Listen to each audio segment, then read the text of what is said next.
The Secret Doctrine by H.P. Blavatsky, Volume 1, Book 2, Archaic Symbolism of the World Religions. The moon, DEUS, LUNUS, Pheobe. This archaic symbol is the most poetical of all symbols, as also the most philosophical. The ancient Greeks brought it into prominence, and the modern poets have worn it threadbare. The Queen of Night, riding in the majesty of her peerless light in heaven, throwing all, even Hesperus, into darkness, and spreading her silver mantle over the whole sidereal world, has ever been a favorite theme with all the poets of Christendom, from Milton and Shakespeare down to the latest versifier. But the refulgent lamp of night, with her suite of stars unnumbered, spoke only to the imagination of the profane.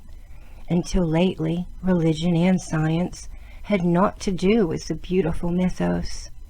Yet the cold, chaste moon, she, in the words of Shelley, quote, "who makes all beautiful on which she smiles, that wondering shrine of sought yet icy flame, which is ever transformed, yet still the same, and warms, but not illumines."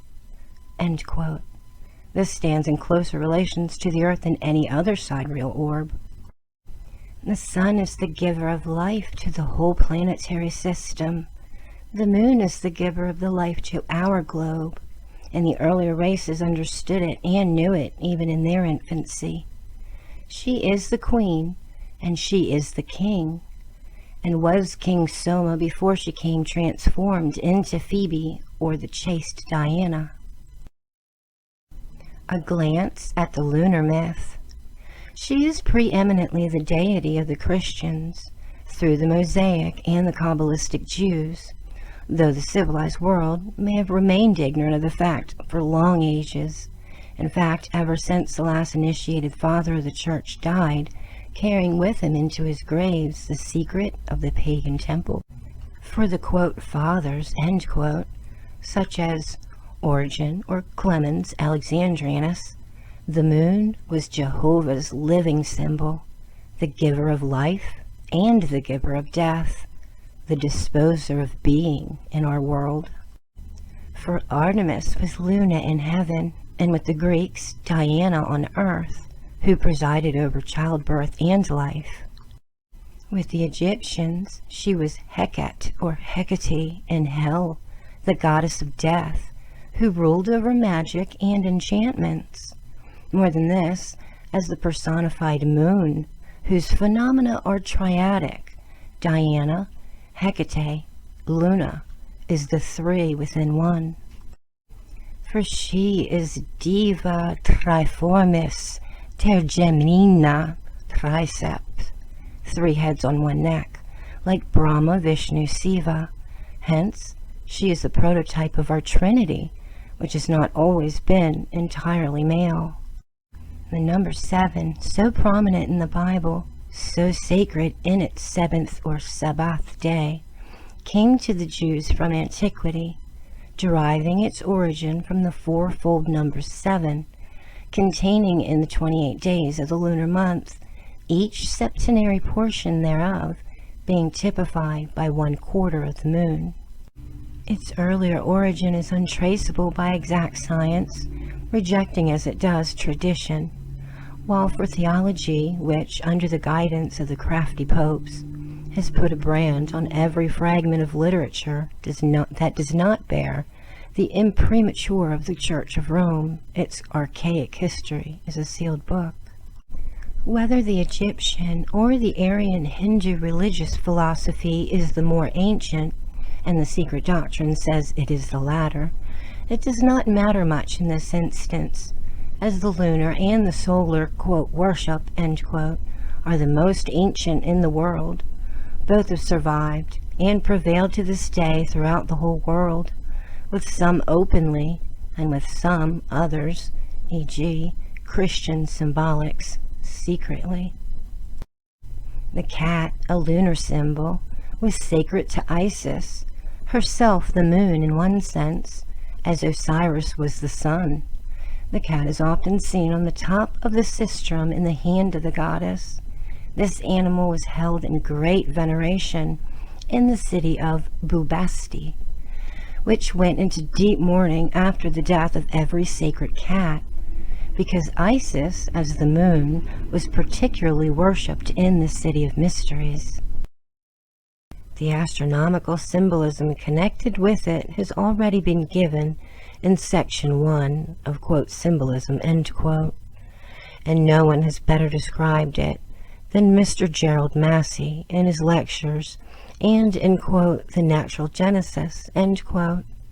The eye of the cat, it is said, seems to follow the lunar phases in its growth and in its decline, and its orb shines like two stars in the darkness of night.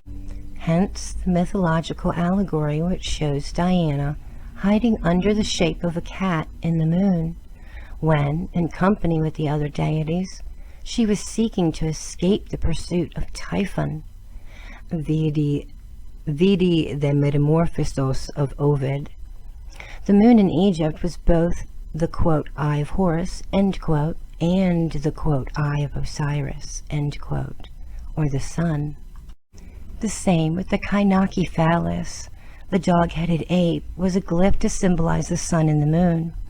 In turn, though the Kainaki Phallus is more a hermetic rather than a religious symbol, for it is the hieroglyph of Mercury, the planet, as of Mercury of the alchemical philosophers, quote, as, end quote, say the alchemists. Quote, Mercury has to be ever near Isis as her minister, as without Mercury, neither Isis nor Osiris can accomplish anything in the, all caps, great work, end quote. Kainaki Phallus, whenever represented with the caduceus, the crescent, or the lotus, is a glyph of the, quote, philosophical, end quote, Mercury. But when seen with a reed or a roll of parchment, then he stands for Hermes, the secretary and the advisor of Isis, as Hanuman filled the same office with Rama. Though the regular sun worshippers, the Parsis, are few, yet not only is the bulk of the Hindu mythology and history based upon and interblended with these two worships, but so is also the Christian religion itself. From their origin down to our modern day, it has colored the theologies of both the Roman Catholic and the Protestant churches.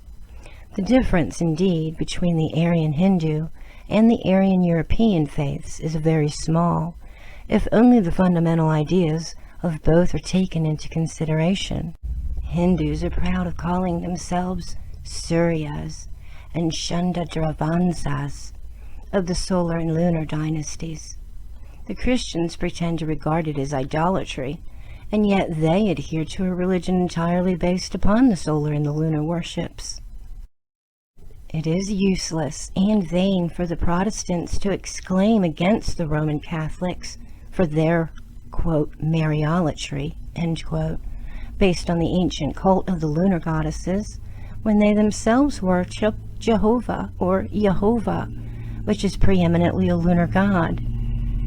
And it is also in vain when both churches have accepted in their theologies the, quote, Son, end quote, Christ, as well as the lunar trinity.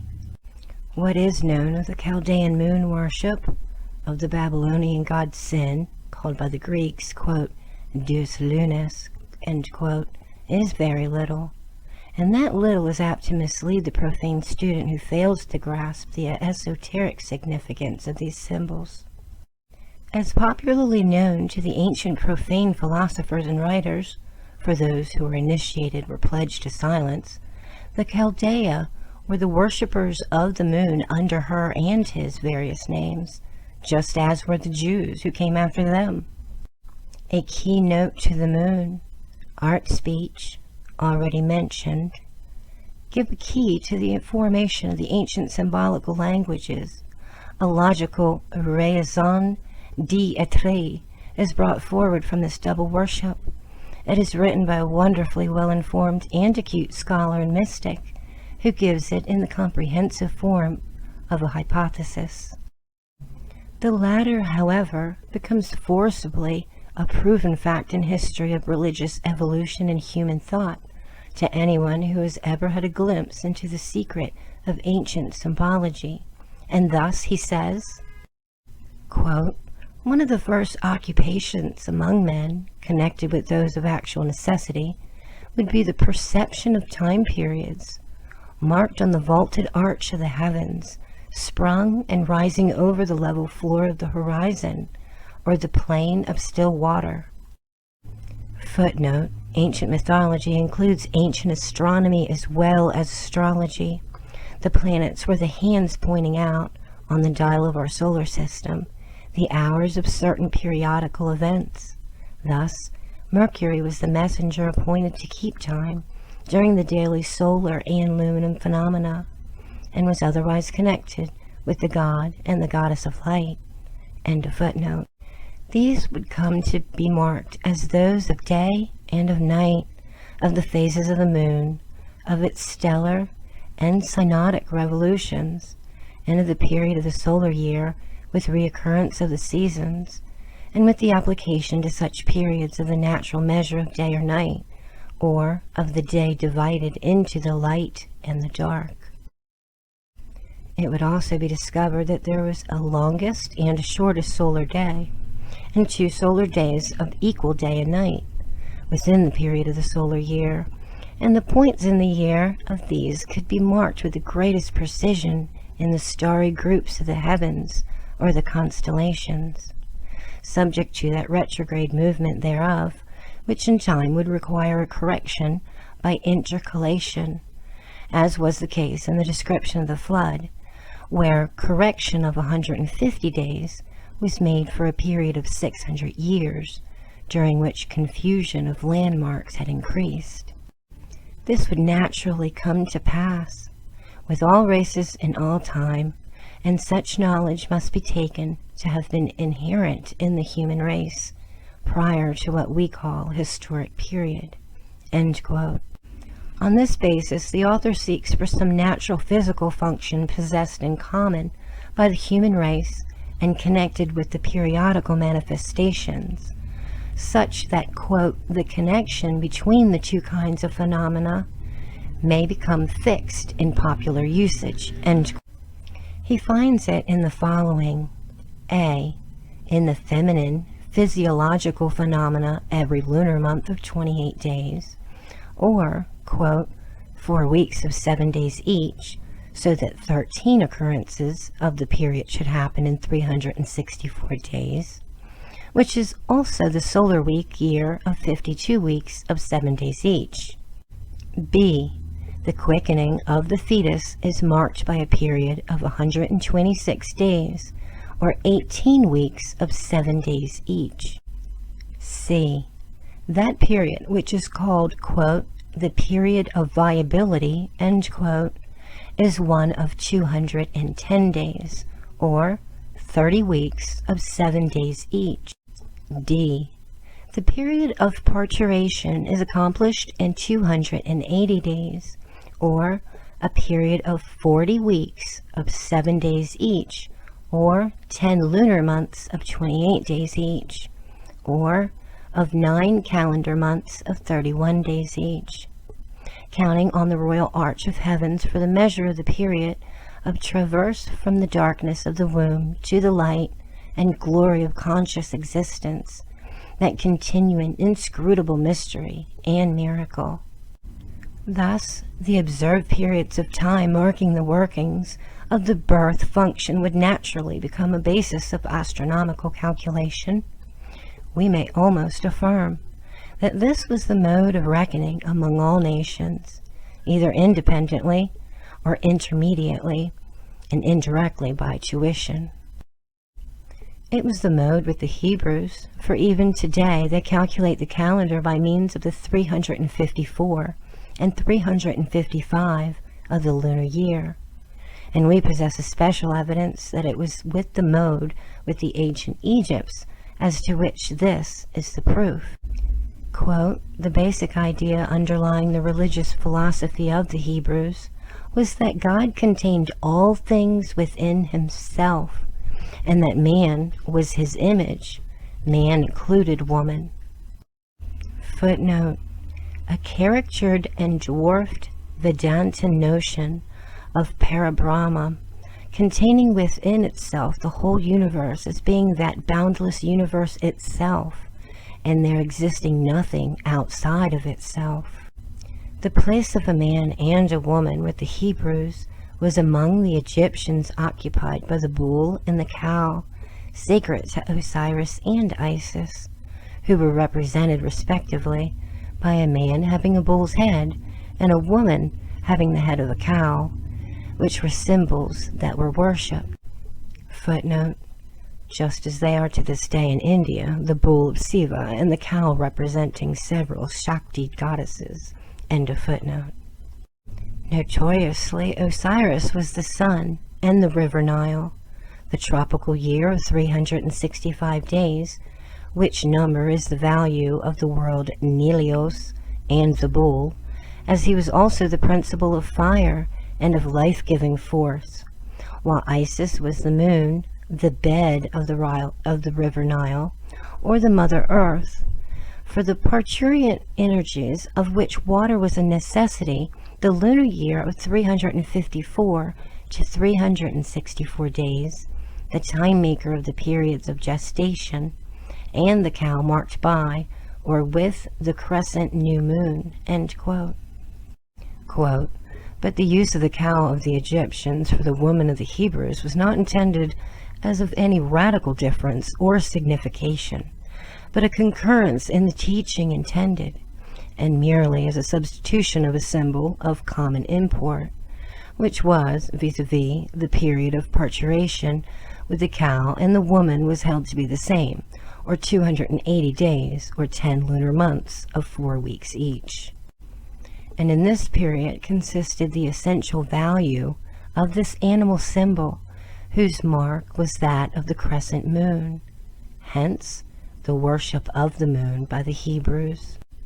These parturient and natural periods are found to have been subjects of symbolism all over the world.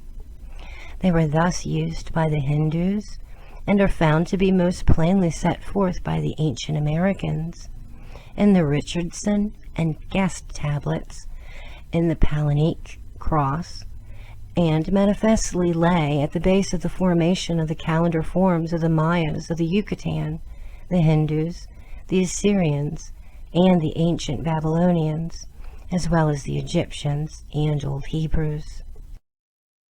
The natural symbols would be either the phallus, or the phallus and yoni, or the male and female.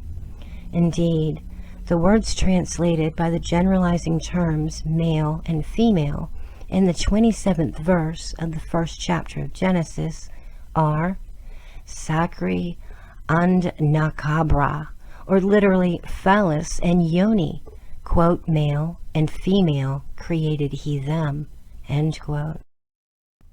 While the representation of the phallic emblems would barely indicate the genital members of the human body, when their functions and the development of the seed vesicles emanating from them were considered, then would come into indication a motive measure of lunar time, and through the lunar time, that of solar time. This is the physiological or the anthropological key to the moon symbol, the key that opens the mystery of theogony, or the evolution of the Manvantaric gods, is more complicated and has nothing phallic in it.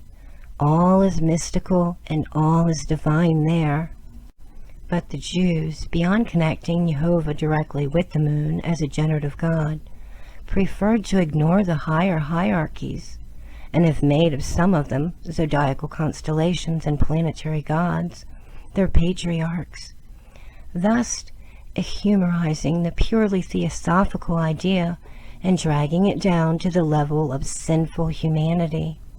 See the section on, quote, Holy of Holies in the Symbolism, Book 2, Reader's Note in the previous videos.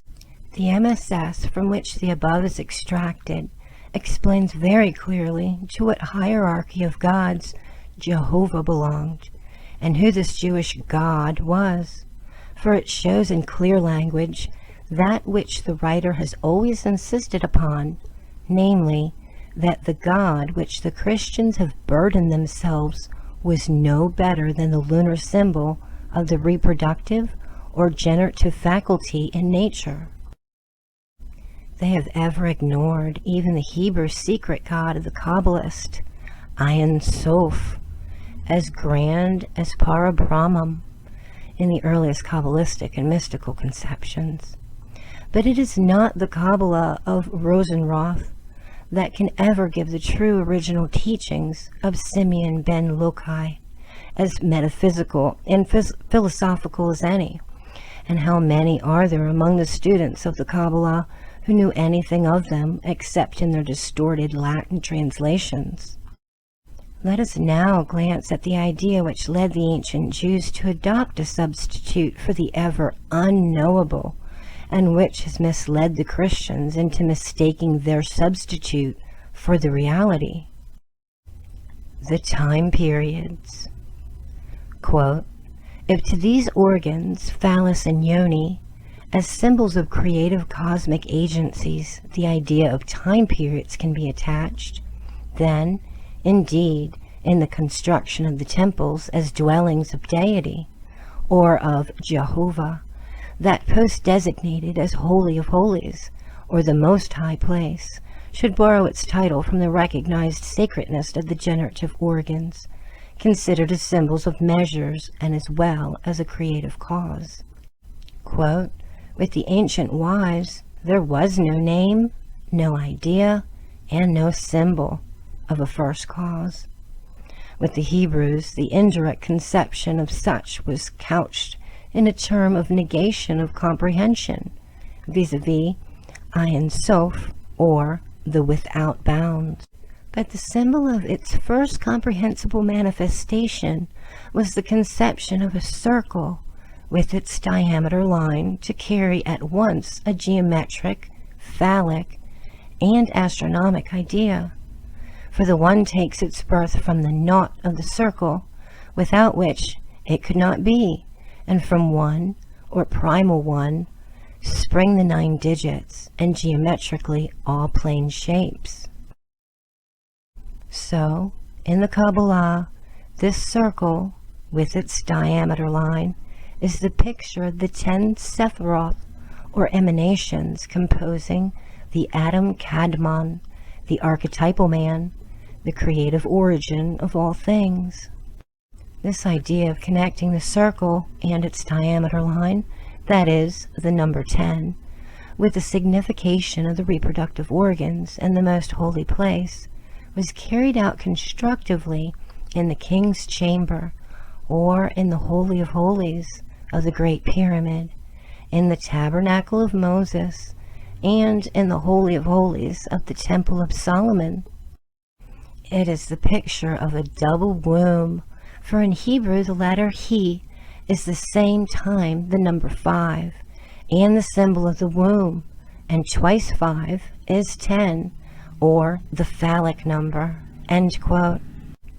This, quote, double womb, end quote, also shows the duality of the idea carried from the highest spiritual down to the lowest, or the terrestrial plane, and by the Jews limited to the latter.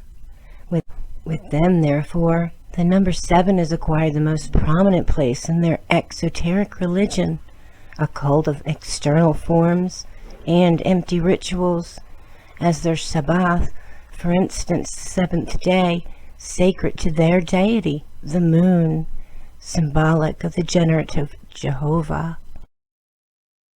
While with the other nations, the number 7 was typical of theogonic evolution of cycles, cosmic planes, and the 7 forces of occult powers in cosmos, as a boundless whole whose first upper triangle was unreachable to the finite intellect of man, while other nations therefore busied themselves in the forcible limitation of cosmos in space and time, only with its septenary manifested plane.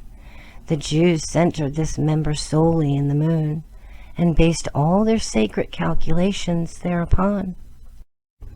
Hence we find the thoughtful author of the MSS, which was just quoted, remarking, in reference to the metrology of the Jews, that, quote, if 20,612 be multiplied by 4/3, the product will afford a base for the ascertainment of the mean revolution of the moon.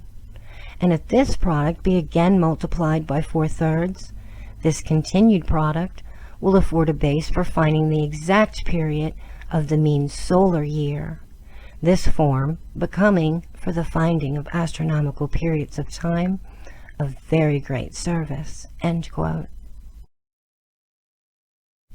This double number, or male and female, is symbolized also in some well-known idols, e.g., quote, Ardhanarya Iswara, the Isis of the Hindus, Aradanas, or Ardan, or the Hebrew Jordan, or, quote, source of descent.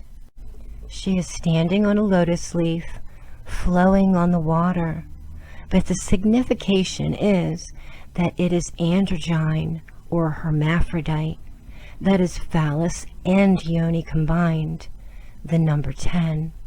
The Hebrew letter Jod, or Yod, the containment of Jehovah, Yehovah.